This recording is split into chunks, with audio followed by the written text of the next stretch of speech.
கும்பராசி நேயர்கள். கும்பராசி நேயர்களுக்கு சனி பகவான் உங்கள் ராசிக்குத்தான் வருகிறார். அவிட்டம் நட்சத்திரம் 3ஆம் பாதத்திற்கு வருகிறார். மகர ராசி அவிட்டத்திலிருந்து கும்பராசி அவிட்டத்திற்கு பிரவேசம். இந்த கும்பராசி நேயர்களுக்கெல்லாம் எப்படி இருக்குன்னு பார்த்திங்கன்னா, ஒரு மந்த தன்மை இருக்கும். வேலைக்கு போக பிடிக்காது, இருக்கிற வேலையை விட்டுருவோம். வீட்லேயுமே படிக்கிற பசங்களுக்கு ரொம்ப மந்தமாக இருக்கும். ஏன்னா 2ல் ராகு 8ல் கேத்து, சொன்ன பேச்சை கேட்காதுங்க. நடுத்தர வயதில் அடலசன்ட் ஏஜ் அப்படின்னு சொல்கிறோம் இல்லையா, ரொம்ப தூக்கம் வரும், படிக்கிறதெல்லாம் மறந்து போயிடும். ஸோ மெயினாக கும்பராசியில் இருக்கக்கூடிய குழந்தைகளுக்கு கொஞ்சம் அதிகமான அக்கறை காட்டுவது நல்லது.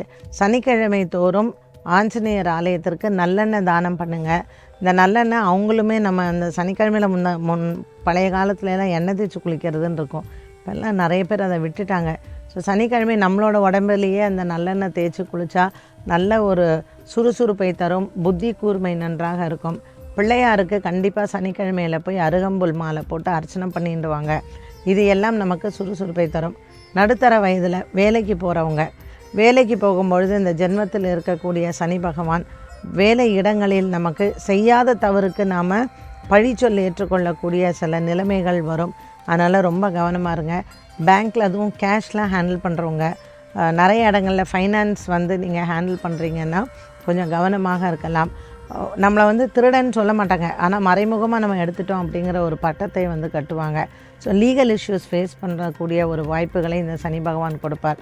அதனால் எந்த ஒரு விஷயத்துலையும் கையெழுத்திடும் பொழுதோ இல்லை பொறுப்புகளை எடுத்துக்கும் பொழுதோ ஒரு தடவைக்கு 2 தடவை நல்லா யோசிச்சுட்டு நம்ம பண்ணணும். சரபேஸ்வரரை வணங்குங்க. ஞாயிற்றுக்கிழமையில் சரபேஸ்வரரை ராகு காலத்தில் சென்று வழிபாடு செய்வது நம்ம தெய்வம் காப்பாற்றும். இதே போல் நம்ம அகோர வீரபத்ரர் செவ்வாய்க்கிழமையில் வழிபாடுகள் செய்யலாம். சிம்மராசிக்கு எப்படி ஒரு சனிப்பெயர்ச்சி பலனோ அதே மாதிரி தான் கும்பராசிக்கும்.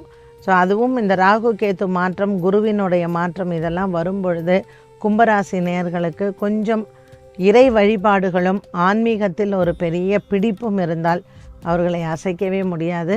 இந்த கும்பராசி நேயர்கள், அதுவும் அரசாங்க சம்பந்தப்பட்ட விஷயங்களில் இருக்கிறவர்கள், அரசு வேலையில் இருப்பவர்கள், அரசாங்கத்தில் பெரிய பொறுப்புகளில் இருக்கிறவர்கள், இவங்கெல்லாம் கொஞ்சம் கவனமாக இருப்பது நல்லது. அண்ட் பரிகாரங்கள் செய்யும் பொழுது கும்பராசி நேயர்கள் நிறைய சனீஸ்வரன் சார்ந்த ஆலயங்கள், சிவ தேவாரம் பாடல் பெற்ற ஸ்தலங்கள் சென்று வழிபாடுகள் செய்கிறது ரொம்ப நல்லது.